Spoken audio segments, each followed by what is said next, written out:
దేవునికి స్తోత్రములు కలుగునుగాక. క్రీస్తు యేసునందు సోదరి సోదరులారా, ప్రభు పేరట మీకందరికీ శుభములు వందనాలు తెలియజేయుచు ఉన్నాను. ఈ దినమందు దేవుని వాక్యాన్ని చదివి ధ్యానము చేసుకుందాం.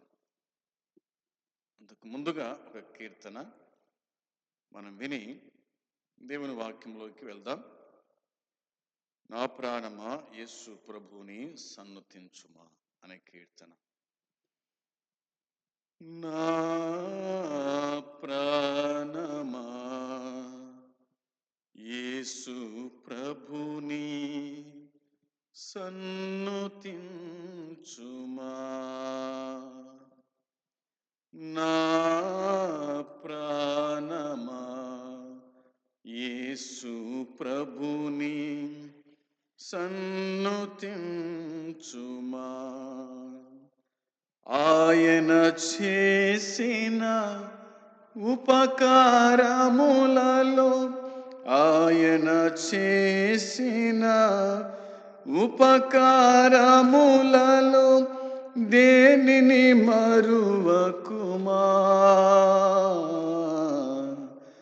నా ప్రాణమా యేసు ప్రభుని సన్నుతించుమా.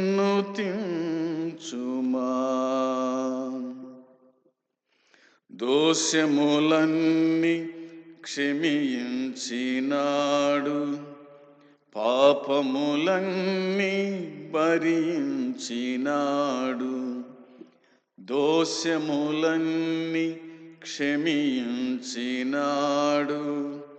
పాపములన్నీ భరించినాడు.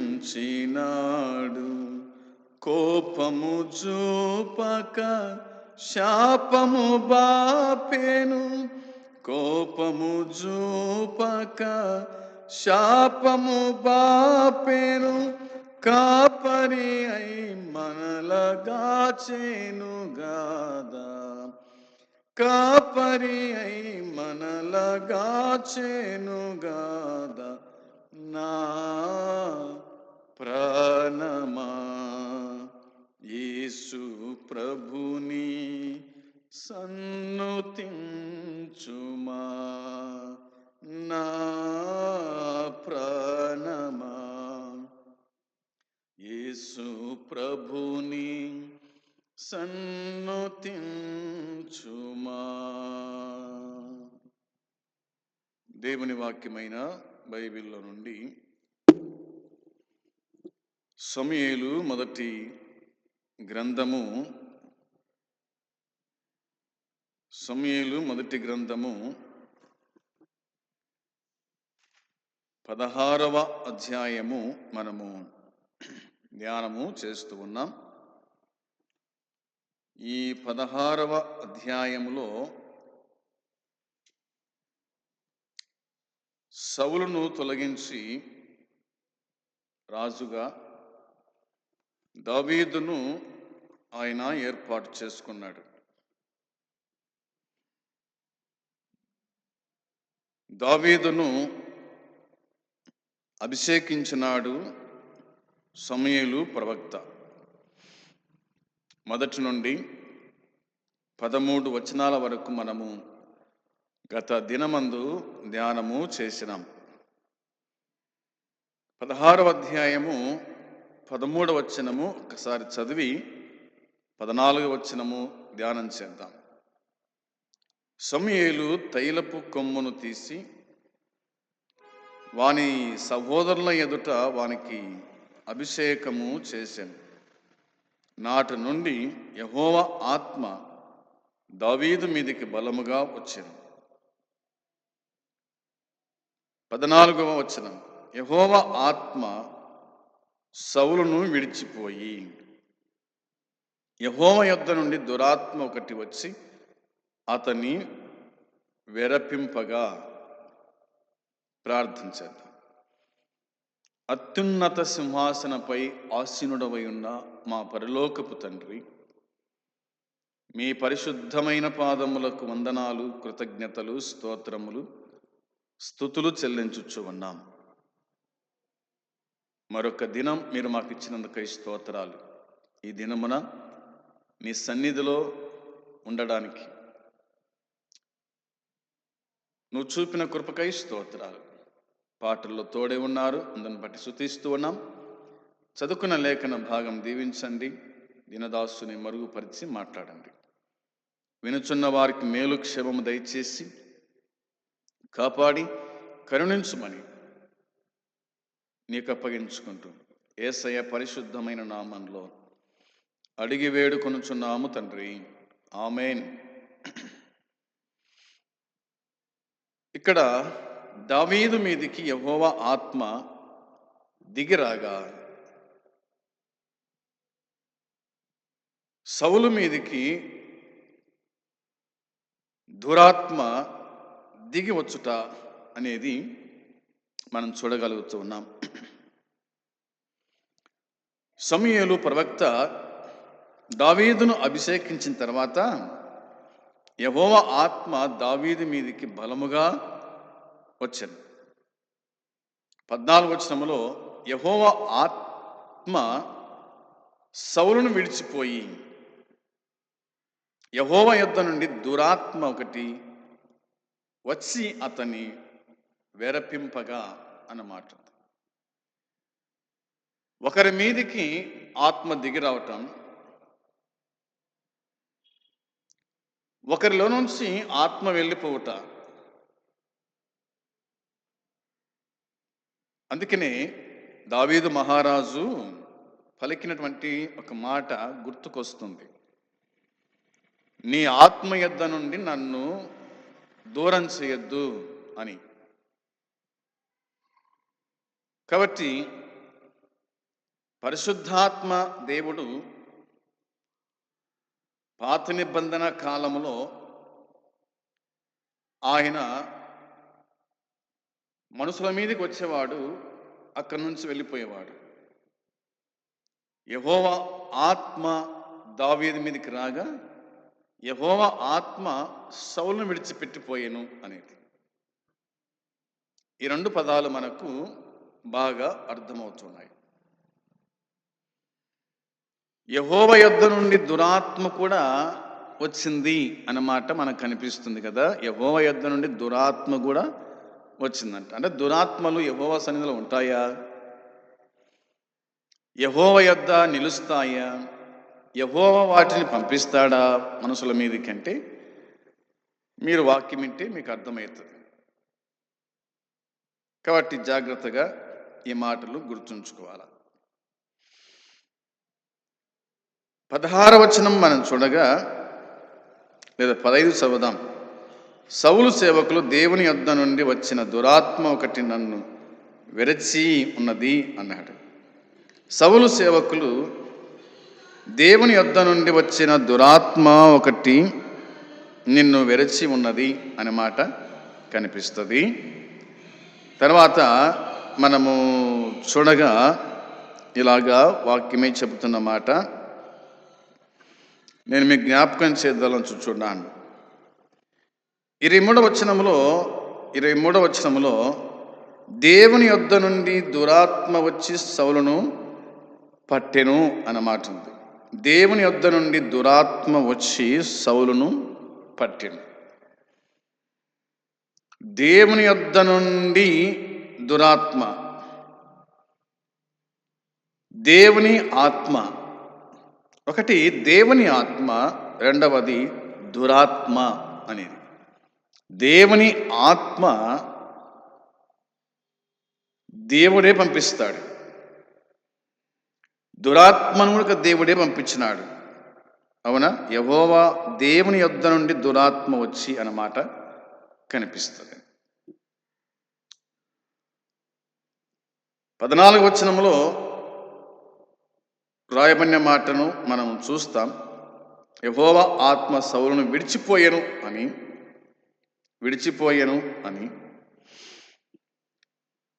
దీని గురించి కొంత ఆలోచన చేస్తే 15వ అధ్యాయము 23వ వచనంలో 15వ అధ్యాయము 23వ వచనంలో ఇలాగా దేవుని వాక్యం మనకు జ్ఞాపకము చేస్తుంది. 15వ అధ్యాయము 23వ వచనం. తిరుగుబాటు చేయుట సోది చెప్పుటయను పాపముతో సమానము, మూర్ఖతను అగపరచుట మాయ విగ్రహము గృహదేవతలను పూజించుటతో సమానము. యెహోవా ఆజ్ఞను నీవు విసర్జించితివి గనక నీవు రాజుగా ఉండకుండా ఆయన నిన్ను విసర్జించిననగా. అంటే ఎవరి మీదికి దురాత్మ వస్తుంది, ఎవరి మీదికి ఎవరి యొద్ద నుండి దేవుని ఆత్మ వెళ్ళిపోతుంది అంటే, దేవుని మాట ఎవరైతే వినరో, దేవుని మాట ప్రకారం ఎవరైతే జీవించరో వారి యొద్ద నుండి దేవుని ఆత్మ వెళ్ళిపోతుంది. ఈ 14వ వచనంలో యెహోవా ఆత్మ సౌలును విడిచిపోయాను. సౌలు దేవుని సంకల్పానికి వ్యతిరేకంగా తిరగబడ్డాడు గనుక అతడు దురాత్మల ప్రభావానికి అప్పగించబడ్డాడు. అది గుర్తుంచుకుందాం. అపవిత్ర ఆత్మలు సర్వాధికారి అయిన మన దేవుని ఆమోదాన్ని సంకల్పంలోను, కొన్నిసార్లు ఆయన ఆజ్ఞపూర్వక సంకల్పంలోను పని చేస్తుంటాయి అనేది గుర్తుంచుకోవాలి. ఆయన సంకల్పంలో దురాత్మలు కూడా పనిచేస్తూ ఉంటాయి. ఇది చాలా విచిత్రంగా ఉంది. ఈ మాట నేను మీకోసమై గుర్తు చేస్తూ ఉన్నాను. సౌలు దేవుని సంకల్పానికి వ్యతిరేకంగా తిరగబడ్డాడు, అది జ్ఞాపకం పెట్టుకోండి. గనుక అతడు దురాత్మల ప్రభావానికి అప్పగించబడ్డాడు. ఎవరైతే దేవునికి వ్యతిరేకంగా ప్రవర్తిస్తారో అప్పుడు ఆ వ్యక్తి దురాత్మల ప్రభావానికి అప్పగించబడతాడు.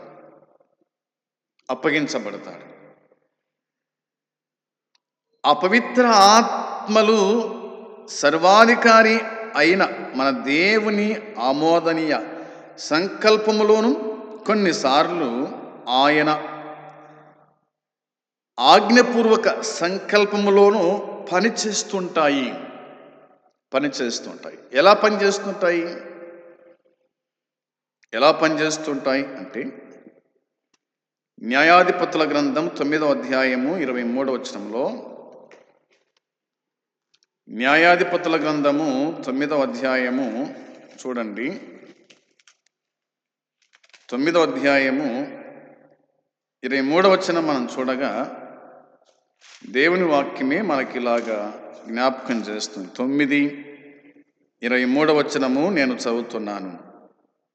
9వ అధ్యాయం 23వ వచనంలో, అప్పుడు జెరుబ్బాయేలు 70 మంది కుమారులకు చేయబడిన ద్రోహ ఫలము, వారిని చంపిన అమాలేకీయులను అబీమెలెకును వారి సహోదరుని మీదికిని అతడు తన సహోదరులను చంపునట్లు అతని చేతులను బలపరిచిన షెకెము యజమానుల మీదికిని వచ్చునట్లును, వారు చేసిన ప్రాణహత్య వారి మీద వచ్చునట్లును, దేవుడు అబీమెలెకునకు షెకెము యజమానులకు వైర్యము కలుగుటకై వారి మీదికి దురాత్మను పంపెను అన్నమాట.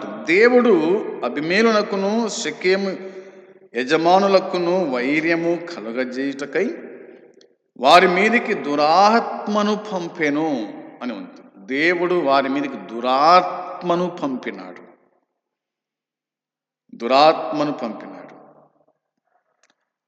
గిద్యోను కుమారులను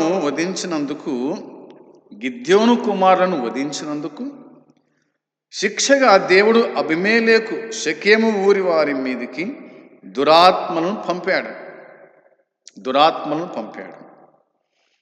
ఆ దురాత్మలు వారి మధ్య వివాదాన్ని, అపనమ్మకాన్ని కలిగించాయి అని దేవుని వాక్యం చెబుతుంది. వినండి, అపనమ్మకాన్ని, లేదా వారి మధ్య వివాదమును, అపనమ్మకాన్ని కలిగిస్తాయి. మనం చదువుకున్నాం సమూయేలు గ్రంథం 16వ అధ్యాయంలో మనం చూచినాం. దేవుడే దురాత్మను పంపిస్తాడు. ఎప్పుడు పంపిస్తాడు అంటే, దేవునికి విరుద్ధంగా నువ్వు ఏ పని చేస్తావో దాన్ని బట్టి. ఇంకా ఆలోచన చేద్దాం. రాజుల మొదటి గ్రంథం 22వ అధ్యాయం. రాజుల మొదటి గ్రంథం 22వ అధ్యాయం 19వ వచనం చూడండి. 22వ అధ్యాయము 19వ వచనంలో, మికయా, యెహోవా సెలవిచ్చిన మాట ఆలకింపుము, యెహోవా సింహాసనశీనుడై ఉండగా పరలోక సైన్యమంతయు ఆయన కుడి పార్శ్వమునను ఎడమ పార్శ్వమునను నిలిచి ఉండుట నేను చూచితిని. అహాబు రమెత్గలాదు మీదికి పోయి అక్కడ ఓడిపోవునట్లుగా ఎవడు అతనిని ప్రేరేపించునని యెహోవా సెలవేగా, ఒకడు ఈ విధంగాను మరొకడు ఆ విధంగాను యోచన చెప్పుచుండిరి. అంతలో ఒక ఆత్మ ఎదుటికి వచ్చి యెహోవా సన్నిధిని నిలువబడి, నేను అతనిని ప్రేరేపించదనగా, యెహోవా, ఏ ప్రకారము నీవు అతన్ని ప్రేరేపించదు అని అతన్ని అడిగాను. అందుకతడు, నేను బయలుదేరి అతని ప్రవక్తల నోట అబద్ధమాడు ఆత్మగా ఉందునని చెప్పగా, ఆయన, నీవు అతన్ని ప్రేరేపించి జయమునందుదువు, పోయి ఆ ప్రకారము చేయమని అతనికి సెలవిచ్చాను. యెహోవా నిన్ను గూర్చి కీడు యోచించి నీ ప్రవక్తల నోట అబద్ధమాడు ఆత్మను ఉంచి ఉన్నాడు. అవునా? అబద్ధమాడు ఆత్మను ఉంచి ఉన్నాడు. అదొకటి. ఇక్కడ ఒక ఆత్మ అన్నమాట ఉంది కదా 21వ వచనంలో. అంతలో ఒక ఆత్మ ఎదుటికి వచ్చి యెహోవా సన్నిధిని నిలబడి అన్నమాట. ఒక ఆత్మ ఎదుటికి వచ్చి యెహోవా సన్నిధిలో నిలబడి, ఒక ఆత్మ అని ఉంది. ఆత్మ కనిపించదు, ఆ సంగతి మనం ఎరుగుదాం. ఆత్మ కనిపించదు. ఆత్మను ఈ శరీరం కప్పివేసింది కాబట్టి అది కనిపించదు. అది ఏదేమైనా కానీ దేవుని సన్నిధిలో ఒక ఆత్మ వచ్చి దేవునితో మాట్లాడుతున్న మాటలు ఇందులో కనిపిస్తున్నాయి. ఆశ్చర్యంగా ఈ మాట కనిపిస్తుంది. ఏమంటున్నాడు? నేను అతనిని ప్రేరేపించదనగా అన్న మాట వ్రాయబడింది. యెహోవా, ఏ ప్రకారం నువ్వు అతన్ని ప్రేరేపిస్తావు? చూడండి, ఈ ఆత్మ అబద్ధమాడు ఆత్మనంట. ఇది 23వ వచనం చూస్తాం మనం. నీ ప్రవక్తల నోట అబద్ధమాడు ఆత్మను ఉంచి ఉన్నాడు. అబద్ధమాడు ఆత్మను ఉంచి ఉన్నాడు. ప్రవక్తల నోట కూడా అబద్ధమాడు ఆత్మను ఉంచాడు. అబద్ధమాడు ఆత్మలు. ఈ అబద్ధమాడు ఆత్మలను ప్రేరేపిస్తాయంట. 22వ వచనంలో, అందుకతడు నేను బయలుదేరి అతని ప్రవక్తల నోట అబద్ధమాడు ఆత్మగా ఉందునని చెప్పగా, అతని ప్రవక్తల నోట. దేవుని ప్రవక్తలు ఉన్నారు. దేవుని ప్రవక్తలు దేవుని ఆత్మ కలిగిన వారు కాబట్టి అబద్ధమాడు ఆత్మలో ఉండదు.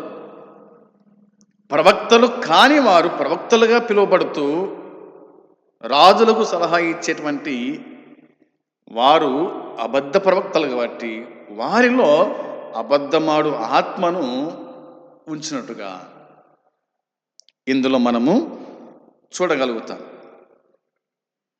అబద్ధమాడు ఆత్మ అంటే సాతాను ప్రతినిధిలో ఒకడు అనుకోవచ్చు, అంతే.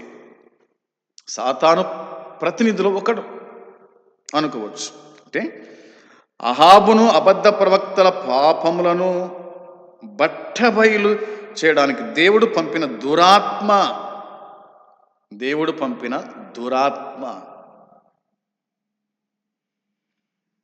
వారి హృదయాలు సత్యానికి వ్యతిరేకంగా ఎంత కఠినమైపోయాయంటే దేవుడు వారి పాపానికి తగిన శిక్ష కలిగేలా చివరికి అబద్ధాలకు వారిని అప్పగించుతాడు అనేది దేవుని వాక్యం మనకు స్పష్టంగా జ్ఞాపకం చేస్తుంది.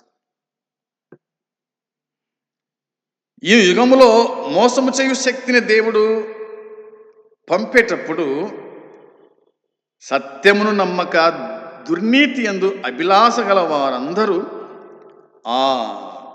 ఈ న్యాయ తీర్పునై పొందుతారు. ఈ న్యాయ తీర్పుని వాళ్ళు పొందుతారు అనేది వాక్యం చెబుతుంది.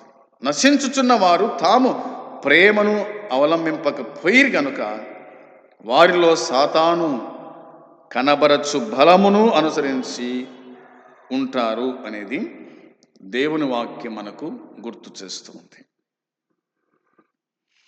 ఇందులోని ఈ మాటలు ఇలా ఉన్నాయి. తర్వాత మనం చూడగా లూకా సువార్త 11వ అధ్యాయంలో 26వ వచనం. లూకా సువార్త 11వ అధ్యాయము 26వ వచనము చూడగా 11వ అధ్యాయము 26వ వచనము చూడగా, వెళ్ళి తనకంటే చెడ్డవైన మరి 7 అపవిత్ర ఆత్మలను వెంట పెట్టుకొని వచ్చును, అవి అందులో ప్రవేశించి అక్కడనే కాపురముండును, అందుచేత ఆ మనసుని కడపట్టి స్థితి మొదటి దానికంటే చెడ్డదగునని చెప్పెను అన్నమాట రాయబడి ఉంది. అపవిత్ర ఆత్మ 24వ వచనంలో, అపవిత్ర ఆత్మ ఒక మనుషుని వదిలిపోయిన తర్వాత అది విశ్రాంతి వెదకుచు నీరు లేని చోట తిరుగులాడుచూ ఉండును. విశ్రాంతి దొరకనందున నేను విడిచి వచ్చిన నా ఇంటికి తిరిగి వెళ్ళుదుననుకొని వచ్చి ఆ ఇల్లు ఊడ్చి అమర్చి ఉన్నట చూచి వెళ్ళి తనకంటే చెడ్డవైన మరి 7 అపవిత్ర ఆత్మలను వెంటబెట్టుకొని వచ్చును. తనకంటే చెడ్డవైన అపవిత్ర ఆత్మలు అనే మాట కనిపిస్తుంది. మీరు తర్వాత దాన్ని వివరించుకోవచ్చు. మరి 7 ఆత్మలను కాపురముండును. ఇదే మాటలు మనకు మత్తయి సువార్త 12:43 నుంచి 45 వరకు కనిపిస్తాయి. అక్కడ ఈ వాక్య భాగం మరింత స్పష్టంగా మనకు అక్కడ కనిపిస్తుంది. ఆ ఇల్లు ఎవరు? నివసించకుండా ఖాళీగా ఉందని రాయబడింది. మారు మనసును రక్షణ పొందడములో విశ్వాసి పాపము నుండి విడుదల పొందడమే కాదు, క్రీస్తు పట్ల తీవ్రమైన విధేయతకు, ప్రార్థనకు, నీతికి, వాక్యానికి, ఆత్మ నింపుదలకు తనను అప్పగించుకోవాలి. అలా కాకపోతే గనుక దురాత్మలు వచ్చి నీలో ప్రవేశిస్తాయి, నిన్ను భంగం చేస్తాయి అనేది మనం గుర్తుంచుకోవాలి. 22వ అధ్యాయం లూకా సువార్త 22వ అధ్యాయము 3వ వచనములో వాక్యం చెబుతున్న మాట, అంతటా 12 మంది శిష్యులు సంఖ్యలో చేరిన ఇస్కరియోతు అనబడిన యూదాలో సాతాను ప్రవేశించెను అన్నమాట. ఇస్కరియోతు అనబడిన యూదాలో సాతాను ప్రవేశించను కాబట్టి అన్ని సాతాను తలంపులే. తన కాళ్ళు కడిగినటువంటి యేసుక్రీస్తుని అప్పగించడానికి సిద్ధపడ్డాడు అంటే అతనిలో సాతాను ప్రవేశించినాడు. సాతాను ప్రతిసారి గుడిక ప్రభువునకు అడ్డుపడుతూనే వచ్చినాడు. అవునా? ఆయన 40 దినములు ప్రార్థన చేసి సాధించిన తర్వాత ఆయన శోధించినాడు, శిష్యుల ద్వారా శోధించినాడు. అతడు శోధిస్తూనే ఉన్నాడు. చివరికి యూదాలో సాతాను ప్రవేశించినాడు ప్రభువును అప్పగించడానికి అనేది ఇక్కడ మనకు అర్థమవుతూ ఉంది. రోమా పత్రికలో ఇలాగుంది, ఆ మాట గుర్తు చేసుకుందాం. రోమా పత్రిక 1వ అధ్యాయము 21వ వచనంలో, రోమా పత్రిక 1వ అధ్యాయము 21వ వచనాన్ని మనము చూడగా, వారు దేవుణ్ణి ఎరిగియు ఆయనను దేవునిగా మహిమపరచలేదు, కృతజ్ఞతాస్తుతులు చెల్లింపను లేదు గాని తమ వాదముల యందు వ్యర్థులైరి, వారి అవివేక హృదయము అంధకారమయమాయను, తాము జ్ఞానులమని చెప్పుకొనొచ్చు బుద్ధిహీనులైరి. వారి అక్షయుడకు దేవుని మహిమను క్షయమగు మనుషుల యొక్కయు పక్షుల యొక్కయు చతుష్పాద జంతువుల యొక్కయు పురుగుల యొక్కయు ప్రతిమ స్వరూపముగా మార్చినారు అనేది మనకు కనిపిస్తూ ఉంది. దాదాపుగా 20-32 వరకు మనం చదివితే కనుక ఇలాగ వాక్యం చెప్తాం. 32వ వచనంలో, ఇట్టి కార్యములను అభ్యసించువారు మరణమునకు తగిన వారు అను దేవుని న్యాయ విధిని వారు బాగుగా ఎరిగి ఉండి వాటిని చేయుచున్నారు. ఇది మాత్రమే గాక వాటిని అభ్యసించు వారితో సంతోషముగా సమ్మతించుచున్నారు అని ఈ మాటలన్నీ కూడా ఇందులో మనకు కనిపిస్తూ ఉన్నాయి. కాబట్టి దేవుణ్ణి నమ్మక, దేవుణ్ణి ఎరగక, దేవుని వెంబడించక వీళ్ళు అక్షయుడకు దేవుని మహిమను క్షయమగు మనుషుల యొక్క పక్షుల యొక్క చతుష్పద జంతువుల యొక్క పురుగుల యొక్క ప్రతిమ స్వరూపముగా మార్చివేసిరి. అందుకనే దేవుడు వీరిని ఉగ్రత పాలు చేసినట్టుగా వాక్యం చెబుతుంది. అన్యజనులపై దేవుని ఉగ్రత ఇందులో మనకు కనిపిస్తుంది. 24వ వచనంలో, ఈ హేతువు చేత వారు తమ హృదయముల దురాశలను అనుసరించి తమ శరీరములను పరస్పరము అవమానపరుచుకున్నట్లు దేవుడు వారిని అపవిత్రాత్మకు అప్పగించినాడు.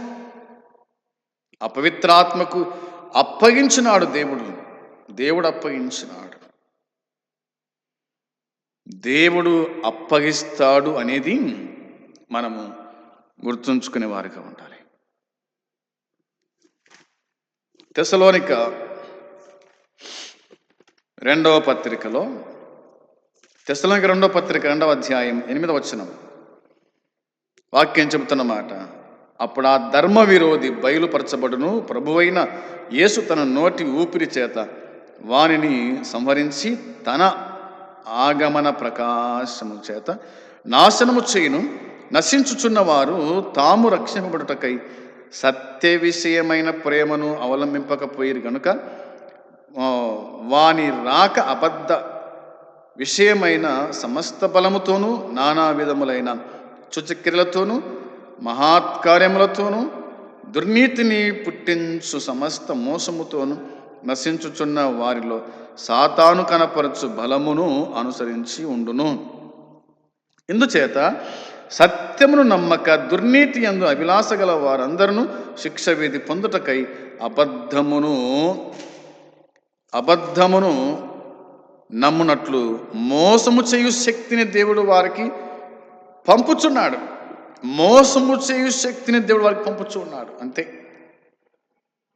మోసము శక్తిని దేవుడే పంపుతాడు వారిని మోసం చేయడానికి, వారి చేత అబద్ధం ఆడించటానికి, వారిని ఆట ఆడించటానికి అనేది మనము గుర్తుంచుకునే వారుగా ఉండాలి. ప్రియమైన సోదరి సోదరులారా, దేవుని వాక్యం చెప్తున్నట్టుగా మరి దేవుని మాట ఎవరైతే వినరో, దేవుని మాట ప్రకారం ఎవరైతే జీవించరో అలాంటి వారి మీదకి దేవుడు దురాత్మను పంపిస్తాడు, చెడ్డాత్మను పంపిస్తాడు అనేది మనకు స్పష్టంగా అర్థమవుతుంది. 23వ వచనం రాయబడిన మాట నేను చదువుతున్నాను మీకోసమై. మరి గమనించండి, 23వ వచనంలో దేవుని యుద్ధ నుండి దురాత్మ వచ్చి సౌలును పీడించినప్పుడు ఎలా అని మాట ఉంది. కాబట్టి దావీదు సంగీతములో పరిశుద్ధాత్మ పని చేయటము స్పష్టంగా కనిపిస్తుంది. గనుకనే దేవుని తీర్పు వలన సౌలు మీదికి వచ్చిన దురాత్మ బారి నుండి అతడు తాత్కాలిక ఉపశమనం పొందాడంతే, సంపూర్ణ ఉపశమనం పొందలేదు. దురాత్మ పట్టినప్పుడల్లా దావీదు రావడము, మరి చమత్కారంగా వీణ వాయించినప్పుడు సౌలులో నుండి దురాత్మ వెళ్ళిపోతూ ఉంది, కానీ అది మరలా వస్తూ ఉంది. అది కేవలము తాత్కాలికం మాత్రమే, ఉపశమనం పొందడానికి మాత్రమే, కానీ అది స్థిరంగా పోయేటువంటి ఆత్మ కాదు అనేది మనకు స్పష్టంగా అర్థమవుతుంది. కాబట్టి సౌలు దేవుని మాట వినకపోవటం వలన, సమూయేలు మాట వినకపోవటం వలన, దేవుని మాట వినకపోవటం వలన దేవుడే సౌలును విసర్జించినాడు. అందుకోసమే తనలోని ఆత్మ అంటే దేవుని ఆత్మ వెళ్ళిపోయి దురాత్మతని పట్టినట్టుగా మనం చూస్తాం. దురాత్మ పట్టిన వాడు దురాలోచనలు చేస్తాడు, చెడ్డ ఆలోచనలు చేస్తాడు, మంచి వాణ్ణి కూడా చంపడానికి ప్రయత్నం చేస్తాడు. అవునా? ఎందుకు అంటే వానిలో దురాత్మ ఉంది కాబట్టి. అలా దురాత్మ పట్టి పీడించకుండా ఉండాలంటే మనము దేవుని మాట వినాలి, ఆయన ఆజ్ఞలు మనము పాటించేవారుగా ఉండాలి అనేది వాక్యం చెబుతుంది. ప్రభువైన యేసుక్రీస్తునందు విశ్వాసం ఉంచిన మనము, ఆయన చేత రక్షించబడిన మనము పరిశుద్ధంగానే పవిత్రంగానే జీవిస్తూ ప్రభు నిమిత్తమై బ్రతకాలని దేవుని వాక్యం చెబుతుంది. ఆ విధంగా జీవించుటకు దేవుడు మనకు మంచి ఆలోచన అనుగ్రహించును కాక. ఆమేన్. పరమ తండ్రి మీకు స్తోత్రం, స్తుతులు చెల్లిస్తున్నాం. మీరు అందించిన దేవుని మాటలను బట్టి స్తోత్రాలు, స్తుతులు చెల్లిస్తున్నాం. వీటిని దీవించి ఆశీర్వదించండి. అనేక హృదయాల్లో వీటిని ఉంచి వారు తమ జీవితాలు సరిచేసుకోవడానికి కృప దయచేయమని, కాపాడమని, నన్ను కూడా సరిచేయమని, మేమందరం కూడా ఎంతో భక్తి కలిగి నీ మాటలు వింటూ నీ ఆజ్ఞలు పాటిస్తూ నీతో ఉండే భాగ్యం మాకందరికీ నీ అనుగ్రహించమని మీకు అప్పగించుకుంటూ యేసుక్రీస్తు పరిశుద్ధమైన నామంలో అడిగి వేడుకొనుచు ఉన్నాము తండ్రి. ఆమేన్. పరలోకమందున తండ్రి ప్రేమ, మన ప్రభువైన అయిన యేసుక్రీస్తు కృప, పరిశుద్ధాత్మ సన్నిధి సహవాసం కూడి వచ్చిన మనకు సకల పరిశుద్ధులకు ఎప్పుడు ఎల్లప్పుడు సదాకాలము తోడై ఉండునుగాక. ఆమేన్. అందరికీ వందనాలు.